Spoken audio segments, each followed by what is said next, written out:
خۆشەویستانم جارێکی سلااوتان لێبێت و بە خۆشحاڵیەوە بەردەوامین لە پێشکەشکردنی پرۆگرامەکەمان دکتۆر ئازاد سلااوت لێبێ. سلااو بە خۆشتان. فەرمووەتوان وڵامی پرسیارەکە بێتەوە. لە کوردستانە تا ئێستاش ئازادی لە نەشونمایە لە گەشەدایە لەگەڵ نەئازادی، ینی شان بە شان دەڕۆن. بەس ئەو کاتی کە ئازادی زیاد لە پێویست گەشە دەکات، زەفر بە نەئازادی دەبات، نەئازادی بنەبڕ دەکات، ئازادی سەروەر دەبێت، ئەو وەختە دەکرێت ئومێد بە ئازادی لە کوردستاندا بکرێت، کەشتی پێکرێت. ئازادی کەی ئومێدی پێ دەکرێت؟ کاتێک کە بتوانێت گۆڕانکاری دروستکات، کاتێک کە بتوانێت گشت نەخێرەکان سەرخەت، کاتێک کە بتوانێت کاریگەر بێت. ئازادی ئەو کاتە ئازادیە کە کاریگەری بخاتەوە. 68ەکان ئەزممویان هەیە لە ڕوونکردنەوەی ئازادیە. پرسیارەکەی من ئەمە دکتۆر ئازاد، بێگومان شۆڕشی 68 لە فەڕەنسایە شۆڕشێک بوو، بەرهەمی کۆمەڵێک واقعی دیاریکراوە بکە لەو کۆمەلگایە بوونی هەیە. واقعەکە تایە سیستمێکی خوێندنی خراپەیە، سیستمێکی نادات پەروەر لە پەیوەندی نێوان ئینسانەکان و ڕەگەزە جیاوازەکانی کۆمەلگایە بوونی هەیە. خەونێکی ڕاستەقینەیە بۆ بەدیهێنانی ئازادی و ڕستیاکردنی مرۆڤ لەمانەیە. لە کۆمەلگای کوردیشە بە هەمان ئەندازە بە هەمان شێوە ئەم کەڵەکە بوونە بەرفراوانان لە نەبوونی ئازادی پێویست، لە نەبوونی دادپەروەری، لە جوزان سەروەر نەبوونی یاسا لەمانەیە لە کۆمەلگای ئێمە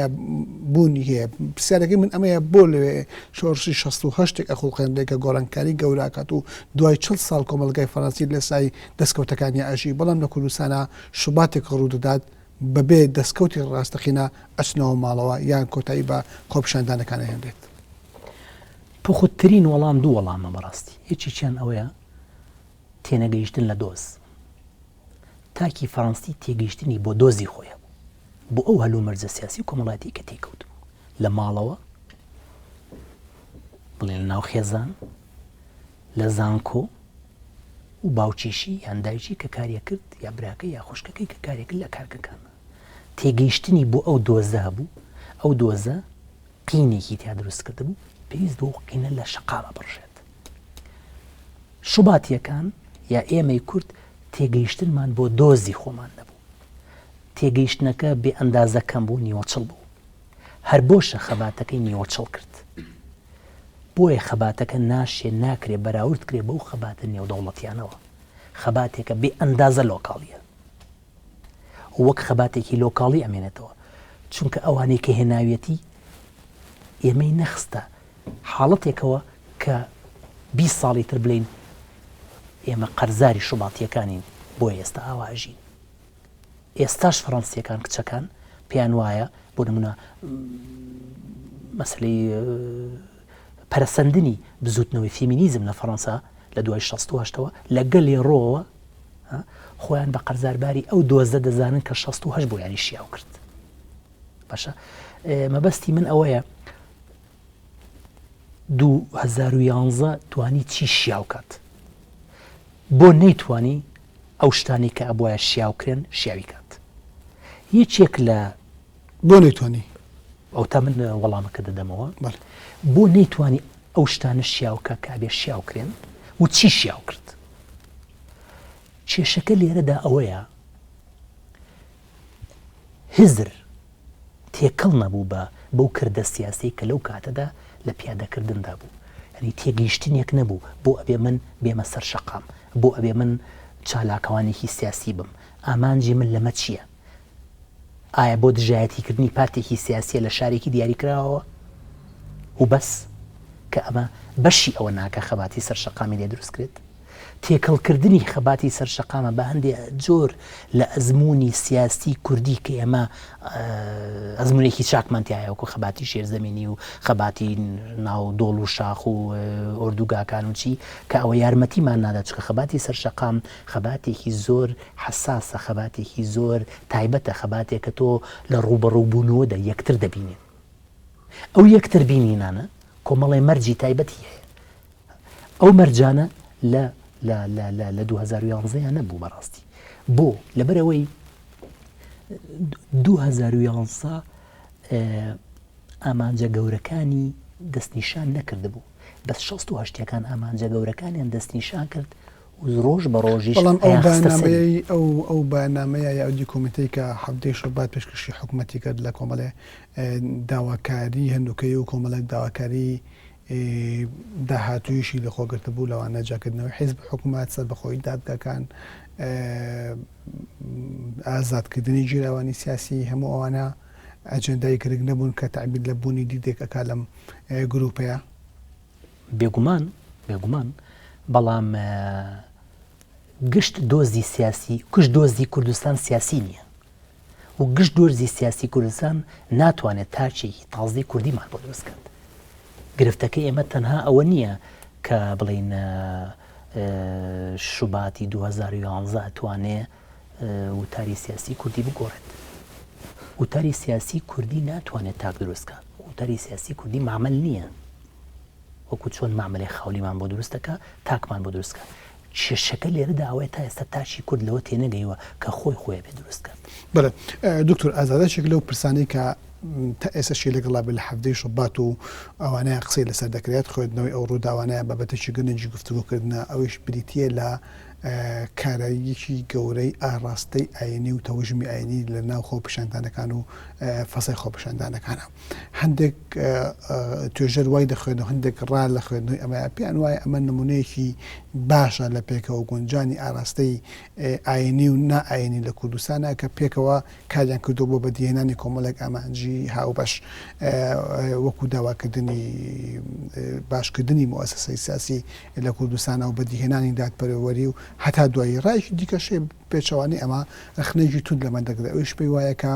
لە ڕێگەی ئامادەبوونی بەردەوامی گوتاری ئاینیەوە لەناو فەزای خۆپیشاندانەکانە ئەم گوتارە ئاینیە کۆدێتای کردووە بەسەر فەزا و دنیابینی گشتی خۆپیشاندانەکانە و ئەمە وای کردووە کە هەم ئەم گوتارە ئەم بەجەماوەری نەبێەوە نەتوانێت کۆمەڵێ چەمکی مرۆڤ دۆستی ڕاستەقینە وەکو ئازادی تاک ئازادی ژن ئازادی مەدەنیەکان و ئازادی کۆمەڵاتەکان لە بەرچاو بگرێت لە خۆپیشاندانەکانە. تێگەشتنی تۆ بۆ ئەم ڕۆژە چییە و زیاتر کام تێزە بە واقعیتر و بەزانستی تر دەبینی بۆ خوێندنەوەی هەلومەرجی خۆپیشاندانەکانی هەفتەی شەبات. بە ئاینیکردنی بزوتنەوەی سیاسی کوردی بە ئاینیکردنی با بڵێن ئەو چرکە ساتە سیاسی کە دەرکەوت بە ئاینیکردنی خەباتە سەر شەقامێکە بە باوەڕی من بە زیانی گەڕایەوە. بۆ لەبەرەوەی وتاری ئاینی سیاسی کوردی جارە پێشەکی بەرلەوەی بەس لە بە ئاینیکردنی بکەی بە زیان یا بە قازانج دەمەوێت لێت بپرسم بە ئاینی کرا یان نەکرا. هەوڵێکی زۆر درا بۆ بە ئاینی کرێت لەبەرەوەی ئەطرافە ئاینیەکان بڵێن بزوتنەوە سیاسی ئاینیەکان تا ئەندازەیەک خۆیان وانیشان ئەدا کە ئێمە لەگەڵ تەرەفێکی سیاسی دیاریکراوانین کە ئێوەش لەگەڵیانین. ئێمەش وەکو هێزێکی سیاسی گەندەڵ و هێزێکی سیاسی ستەمئامێز ئەیبینین بۆی ئێمەش لەگەڵ تا نەهاتوینێتە سەر شەقام. بەڵام بۆ وایە شەقامچیەکان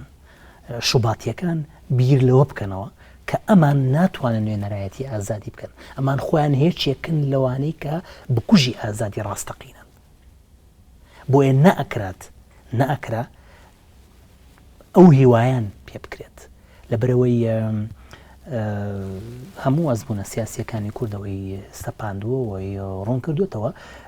کە ئەو هێزانە ناتوانن دیموکراسی بن لە چوارچێوەیەکی ئەو چارچێ بۆ دیموکراسی کەەوە ئەتوانێت گشت شتەکان بە دیموکراسی بکات. کێشەیە و بزوتنەوە سیاسیە ئیسلامیانە ئەو بوو لەو کاتەدا ویستی وەک تەرەفێکی سیاسی بێتە پێشێ بڵێ من بەشدارە بم لە چاکترکردن و باشترکردنی دۆزە سیاسیەکەی ئێستا لەبەروی منیش وەک ئێوە بریندارم. بەڵام بەشێ زۆر لە برینەکانی ئەوانەی کە ئەم داواکەکانیان لەگەڵ کات ئەو بەشدار بووە تایە ڕۆژێک لە ڕۆژان.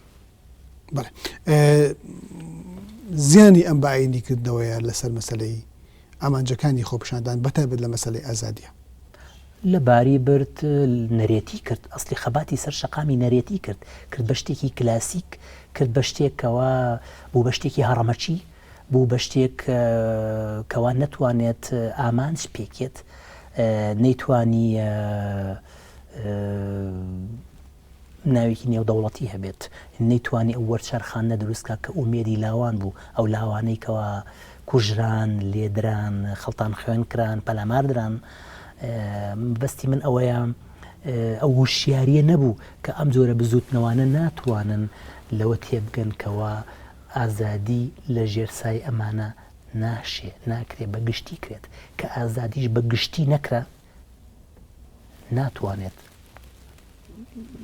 بەردەوام بێت. بەڵێ کەواتە بە شێوەیەکی گشتی بوونی تەوژمی ئاینی بۆ هێزە کاریگەر لە ناو خۆپیشاندانەکانە ئەنجامێکی نەگەتیڤی بۆ ئامانجەکانی خۆپیشاندان و ئامانجەکانی دادی حەڤەی شەبات دروست کرد بە تەسەووریتەوە بە دڵنیاییەوە. بەڵام هەوڵی ئەوان ئەوە بوو کە خۆیان وەک هێزگەلێکی فریشتە وەکو فریشتەی سیاسی پیشاندن چکە پێویستیان پێبوو و بۆ دوژایەتیکردنی ئەو جەمسەرە سیاسیانەی کە شەقام وەکو جەمسەر گەلێکی سیاسی گەندەڵ و نادات پەروەر و چیوچی لە قەڵەمی ئەدات. بەڵام ئایا ئەوان لە گبەی سیاسیانە گشت ئەو ئازادیەی کەوا تاچی کورد نیازێتی بەدەستی بێنێت گشت ئەو گۆڕانکاریە گەورانەی کە پێویستێتی تاکی کورد بەدەستی بێنێت ئامادەیە؟ باوەڕی من وە ساڵێک و دوو مانگ تێپەڕی بەسەر ئەو ڕووداوانە گەلێک ئێستاکە لەوە تێگەیشتووە کە ئەم جۆرە هێزانە ناکرێت ئومێدی گەوریان پێ بکرێت. ئومێدی گەورە تەنها بەلاوان نەکرێت بە تاچی کورد دەکرێت ئەو تاکەی کە لە دۆزی خۆی تێدەکات تەنها تاچی کورد دەبێت تێڕامان لە دۆزی خۆی بکات کە ئایار کە بڵێن کە هیچێک لە هەرشتە جوانەکانی ئایاریەکان ئەوەیە هەمیشە تێڕامانیان بۆ ڕەفتاری سیاسی ڕۆژانیان هەبووە لە دەموەختی ڕووداوەکان. بەڵام ئەگەر ئەم هەلومەرجی هەرێمی کوردستان بەراوردکەین بە هەلومەرجی بەهاری عەرەبی وڵاتانی دیکەی بەهاری عەرەبی ئەو ئاماژەیەمان پێ نادات بە ئەندازەیەکی زۆر کۆپیکردنەوەی ئەزمموی وڵاتانی دیکەی عەرەبی بوو. بۆ نمونە ئێمە لە میسر کۆمەڵێک دەرکەوتەی گرنگی خۆپیشاندانەکان سەرنجمان ڕادەکێشێ. بۆ نمونە بوونی وتاری ئاینی لە ناوجەرگەی خۆپیشاندانەکانە و کارایی بەهێزی هێزە ئاینەکان با حکمەوەی کە خاوەن پێگە و نەفوزی جەماوەری زۆرن بەتایبەت لە وڵاتێکی وەکو میسرە کۆبوونەوە لە ناوەندێکی گرنگی شارە و هەتا دوای ئەمانە ئەومان پێ ناڵێن کە ئەم خۆپیشاندانە سەرەڕێی بوونی سیستەمکاری گەورە خۆپیشاندانێکی خۆڕەسک نەبوو یان بەڵام خۆڕەسک بوو سوود لە ئەزمموی باشە و وزەی کاریگەری خۆپیشاندانەکانی دیکەی میسر و تونس و شوێنی تەوەرگیرە بۆ بەهێزکردنی ئەزممون و وزەی خۆپیشاندانەکان لە هەرێمی کوردستانە. تا ڕادێکی زۆر چونکە لەبەر ئەوەی وتاری ئیسلامی سیاسی جیهانی عەرەبی کە وتاری سیاسی ئیسلامی کوردیش لەگەڵی ڕۆ دەوێت کاوێژی کاتەوە لاسایی کاتەوە ئەوەیە کە وتاری سیاسی ئیسلامی لە جیهانی عەرەبی لەو کاتەدا و لە ئێستاشدا تا ڕادێک لە ئایندەشدا کاری لەسەر دەکەن بەس لەسەر وەستا و چۆن ڕۆژئاوا ڕەفتاریان لەگەڵەکە ئەوەیە کە دژایەتیکردنی شارستانی ڕۆژاوە جە دیموکراسیەت و واتای ئازادی لە ڕوانگەی ئەم وتارە سیاسیەوە بریتیە لە شتێکی ڕۆژئاوایی شتێکی پوچ بۆیە یەکێ لە دروشمەکانی یەکێ لە لافیتەکانی میستریەکان لە دەموەختی کەوا هەموو ڕژابوونە ساحی تەحریرەوە ئەوەیە لا للدیموقراطیە الغەربیە یعنی وەرزبوون لە ڕۆژئاوا وەرزبوون لە شتەکانی ڕۆژئاوا مافی مرۆڤ و دادپەروەری و دیموکراسیەت نەک لەبەرەوەی ئەو شتانە بە هیچی نەگەیاندون نا لەبەر دووشت یەک لەبەروی ڕژێمە سیاسیەکانی جیهانی عەرەبی زۆر خۆیان لە ڕۆژئاوا نزیک کردبەوە ڕۆژئاواش هەمیشە لە ڕووی سیاسیەوە بەکاریان یەبرد دووش ئەو ڕقەی کەوا ئیسلام لەم ناوچانە هەیەتی لە ڕۆژئاوا ئەو ڕقە مێژوویەکە هەمیشە سەر هەڵەداتەوە و هەندێک برین چۆن سەر هەڵەداتەوە ئەمە هەمیشە واکات ئەمان کۆکنین لەگەڵ ڕۆژئاوا هەمیشە ڕۆژئاوا وەک ئەوی ترێکی دوژمن وەک ئەوی ترێکی کۆلۆنیالی وەک ئەوی ترێکی چیوچی دەبینن بەس لە هەمان کاتە ئەوان زۆرینەیە و ئەوانەی کە وتارە سیاسی ئیسلامی لە ئێستادا دادەڕێژن نایانەوێت لەوە تێبگەن کە ڕۆژاوە بریتیە لە چەند هێزێکی جیاواز وەک ناوچەکانی ئێمە نییە بریتی بە لە یەک یان دوو هێز ڕۆژاوە بریتیە لە چەند هێزێکی جیاواز بریتیە لە باشە و خراپە و ئەوانەی ئەهلی باشن ئەوانەی کە لەگەڵ چاکەدان لەگەڵ مافان ڕۆژ بە ڕۆژ زیاد دەکەن کەواتە قسەکردنە ڕۆژ ئاواییەکان لەسەر مافی مرۆڤ لەسەر مافی ئاژەڵ ڕێزگرتن لە ژینگە دادپەروەری و چی بۆ وتاری ناسیۆنالی عەرەبییان وتاری ئیسلامیزمی عەرەبی کە زۆر جیاوازنی لە هەندێک ڕوانگاوە لە وتاری ناسیۆنالیزمی عەرەبی داخلە دڵن بەرامبەر بە ڕۆژاوە ڕقیان لە ڕۆژاوایە لەبەرەوە ئەوانەیە هەموو شتەکان خۆیانە بێ خۆماڵی بێ عەرەبی بێ ئیسلامی بێ ئەمەش دیسانە پەیوەندی بە هەندێشتی تریشەوەیە نەک هەر ئەوەی کەوا ڕژێمەکانیان دەستی تێکەڵ لەگەڵ وڵاتە ڕۆژئاوایەکان و بەکار دەبران نەک هەر ئەوەی کەوا تااقەتیان چووە لە واژە ڕۆژئاوایانە و پیان وایە بەرەو هیچ شوێنێکیان نابە لە کاتێکا ڕۆژئاوای بەرەو زۆر شوێن بردووە بەواتانە کێشەکە لێرەدا ئەوەیە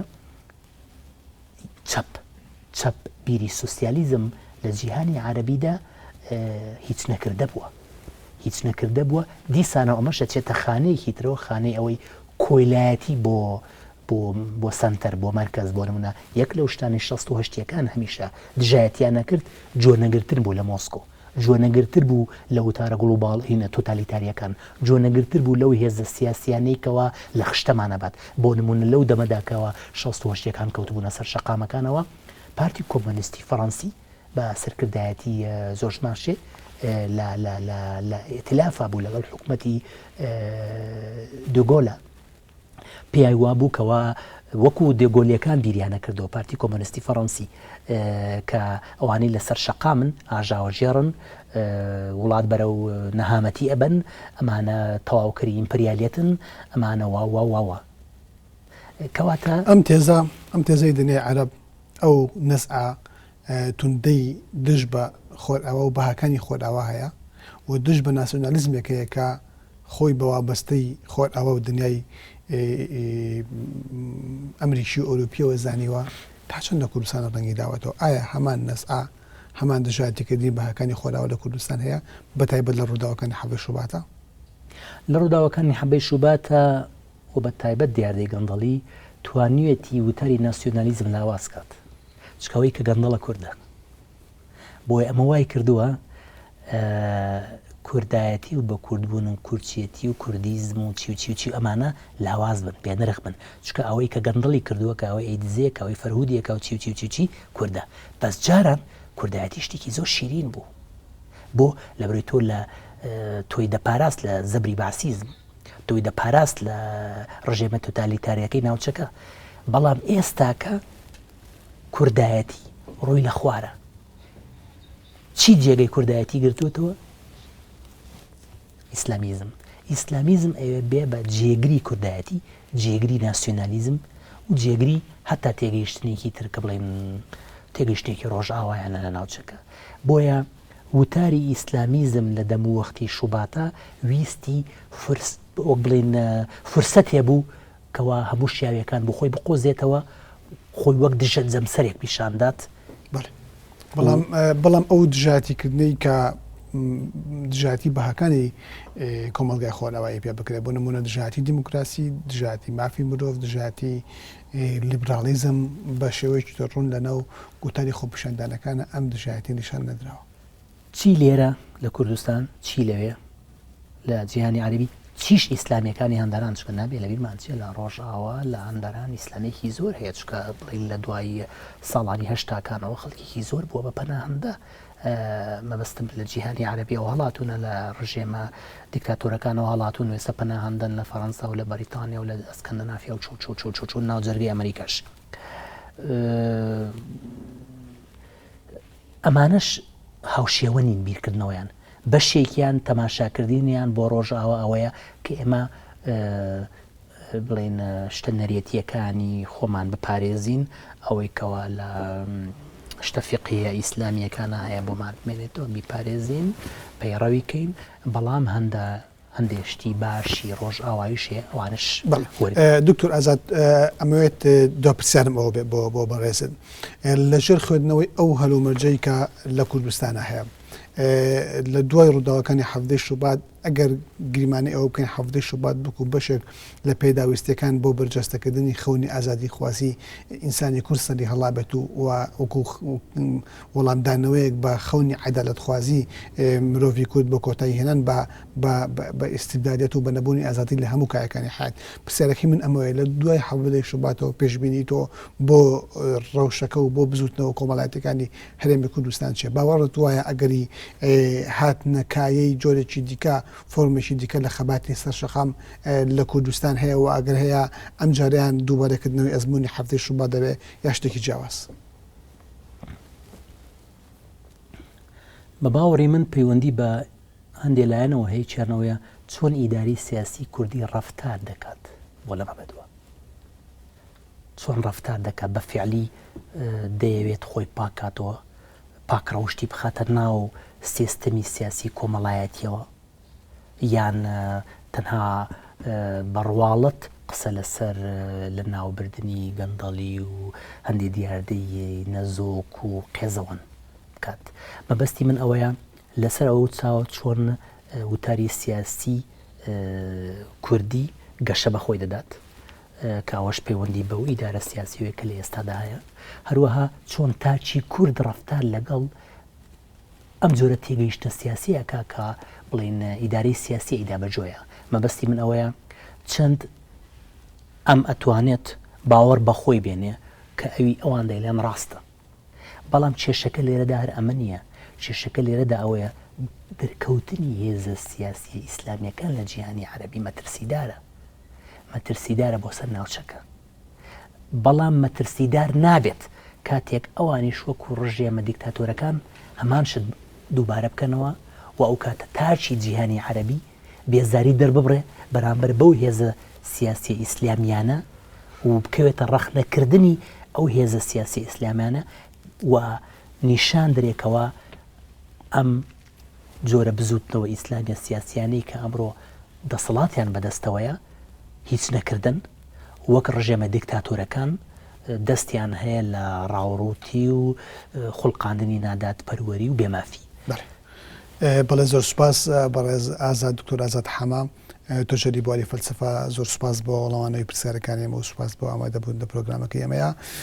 بینەرانی بەڕێز خۆشەویستانم، سوپاس بۆ ئێوەش تا ئەم کاتە بینەرانی پرۆگرامەکەمان بوون، بە ئومێدیەوەی پرۆگرامەکەمان جێگەی سوود و ڕەزامەندی ئێوە بێت و تا ئەڵقێکی دیکەی بەرنامەی چاوپێکەوتن و میوانداریکردنی کەسێکی دیکە. سوپاس بۆ ئێوە و کاتێکی خۆش بۆ هەموو لایەک. زۆر سوپاس دکتۆر ئازاد، زۆر سوپاس.